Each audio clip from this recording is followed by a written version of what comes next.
Hello, bienvenue sur ma chaîne. Je suis très contente aujourd'hui puisque je reprends les vidéos StudyTube sur les révisions. Peut-être que vous êtes à la recherche de la meilleure technique pour réviser, la meilleure technique pour mémoriser vos cours ou la meilleure technique pour être le plus productif possible. Sur internet, il y a des dizaines de techniques dont on parle, la technique Pomodoro, le Deep Work, les flashcards. Dans cette vidéo, je vais essayer ces techniques de révision. Je vais un peu faire un crash test des techniques de révision. On va observer ensemble si elles sont efficaces, faciles à faire, réalistes. Voilà, donc c'est parti. La première technique qu'on va essayer, c'est la technique de Leitner ou des boîtes de Leitner. Elle date des années 70 et il faut utiliser des flashcards. Les flashcards, c'est des petites cartes où vous avez la question d'un côté et la réponse de l'autre côté. Et vous allez aussi utiliser des boîtes. Et le principe, c'est que quand vous allez vous interroger avec votre flashcard, si vous avez une bonne réponse, vous allez pouvoir déplacer cette carte dans d'autres boîtes. Les cartes où le savoir n'est pas encore acquis, où vous répondez mal, vont être les cartes dans les premières boîtes que vous allez revoir tous les jours ou tous les 2 jours. Et à l'inverse, les cartes où ça y est, vous avez acquis le savoir, vont être dans les dernières boîtes que vous allez ressolliciter toutes les semaines et tous les mois, et finalement vous allez voir le moins possible. On va tester ça aujourd'hui et pour l'occasion j'ai du coup acheté une boîte, merci Amazon. Du coup j'ai pas 5 boîtes, normalement c'est avec 5 boîtes mais je vais pas m'amuser à acheter 5 boîtes. Voilà, donc ça va me permettre de faire mes différentes boîtes, enfin mes différentes catégories. Voilà, j'ai A, B, C, D, E. Il y a plein de trucs dans cette petite boîte. Je ne sais pas du tout par où commencer, comment faire en fait. En fait, ça m'a l'air assez compliqué logistiquement. Me rappeler quel jour je dois réviser quelle boîte. Maintenant, la question, c'est de savoir quelle couleur sera quelle discipline. Le droit, sur mon truc, le droit, c'est de quelle couleur?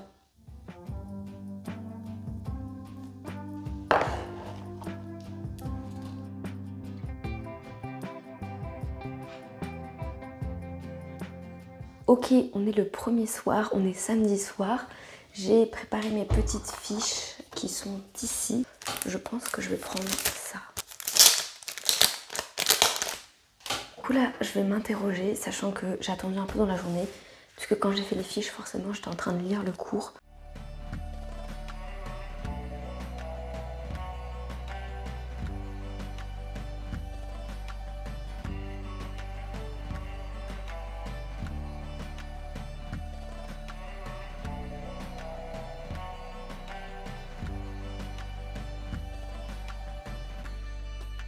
Droit, il touche aux actes. Et donc le droit, il va punir. La morale, elle touche à la conscience. Et donc la morale, elle va interdire. C'est beau ce que je dis quand même. Et c'est parfait. C'est fini pour aujourd'hui. Donc je pense que je vais me faire un petit récap. Au moins révision de mes flashcards toute la semaine. Et puis je vais essayer d'en faire d'autres.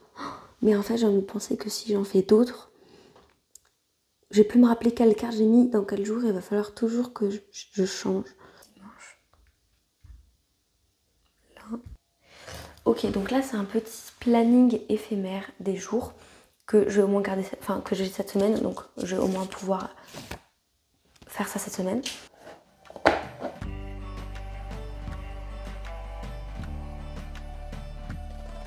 Mardi.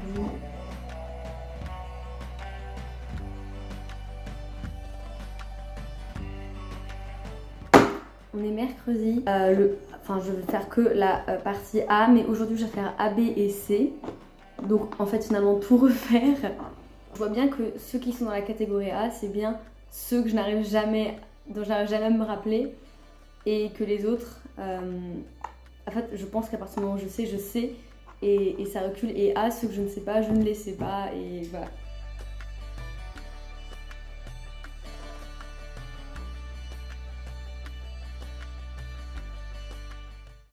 Aujourd'hui, on va tester la méthode Pomodoro. Pomodoro, c'est la tomate en italien. Pourquoi? Parce que dans la cuisine italienne, on faisait des petits timers en forme de tomate. Voilà, petit point culture. Donc la méthode Pomodoro, elle consiste à minuter son temps de travail. Le temps de travail idéal, ça serait 25 minutes, puis une pause de 5 minutes pour pouvoir finalement reprendre un peu des forces et pour reprendre 25 minutes de travail. Et en fait, le fait d'enchaîner ces sessions de 25 minutes et de 5 minutes de pause, ça fait qu'on est tout le temps au max de sa concentration. J'ai trouvé un timer sur mon ordinateur et il y a même une petite sonnerie quand les 25 minutes sont finies. Voilà, petite sonnerie. Voilà. On pourrait travailler sur 2 heures avec ces techniques. J'ai du travail à faire, j'ai pris mon matériel, il faut que je fasse une synthèse d'un texte de 50 pages. Donc ça m'a l'air d'être un truc un peu complexe. Donc je pense que j'ai besoin de toute ma concentration et aussi de faire des pauses pour pouvoir me reconcentrer. On va tester cette technique pour voir si elle fonctionne. Je vais lancer le timer et je vais me mettre au travail.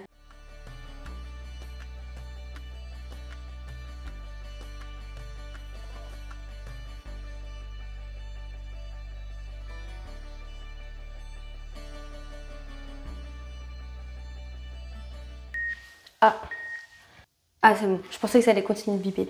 Ok, bah écoutez, j'ai fait ma première session. En plus c'est parfait parce que pile en 25 minutes, comme vous le voyez, j'ai pris en note. J'ai repris en note ce que j'avais pris en note.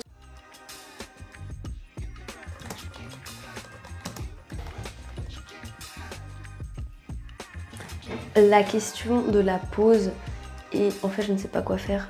Là j'ai des petits gâteaux.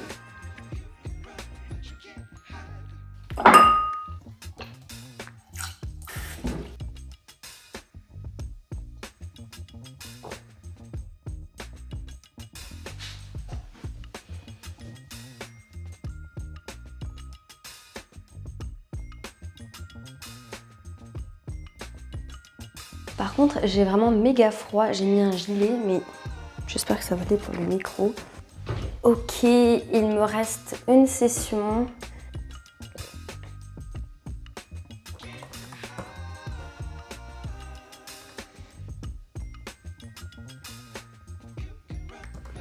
Est-ce que de laisser fondateur ou de utilité? J'ai fini mes 2 heures de Pomodoro. Pour faire un petit bilan tout de suite de comment je me sens plutôt bien. Je pense que cette technique, elle dépend énormément du travail que vous êtes en train de faire. Au niveau du temps, bah effectivement, en fait, j'ai pas vu le temps passer. Je suis assez surprise de cette méthode parce que quand je pensais à la méthode Pomodoro, j'en avais plutôt un peu une mauvaise image dans le sens où j'imaginais des personnes qui surcontrôlaient leur temps de travail et qui se disaient oui 25 minutes, ensuite 5 minutes. Et je me dis c'est pas très naturel de contrôler autant le temps que tu mets à travailler. Puis c'est que des minutes, finalement ça pourrait être une demi-heure, etc. Donc j'étais assez sceptique. Et puis en fait, je l'ai fait sans problème. Et le petit minuteur, c'est pas une si mauvaise idée. Niveau concentration, oui j'ai l'impression que mon cerveau il est dans le même état que quand j'ai commencé. Mais après vous me direz, j'ai fait cette méthode que sur 2 heures. Donc il faudrait peut-être la tester sur 4 heures. Sur toute une journée ou voilà, sur des temps de révision encore plus intenses. En tout cas, cette technique en termes de production, elle est pas trop mal, elle est plutôt intéressante. Ok, on est samedi, ça fait donc une semaine que je fais cette méthode. Comme vous pouvez le voir, mes cartes sont bien réparties dans toutes les catégories. J'en ai toujours dans la catégorie A, certaines qui sont un peu plus dures, un peu plus complexes, que il manque toujours un petit détail que j'arrive pas à sortir. Et dans la catégorie E, il y en a quand même pas mal aussi, parce que en fait, une fois que je sais et je m'en rappelle.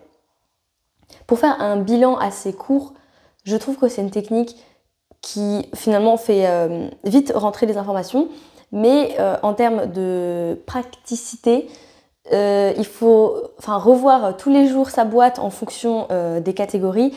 C'est un peu prenant. Moi j'ai séché un jour, j'ai séché hier, je l'ai pas fait.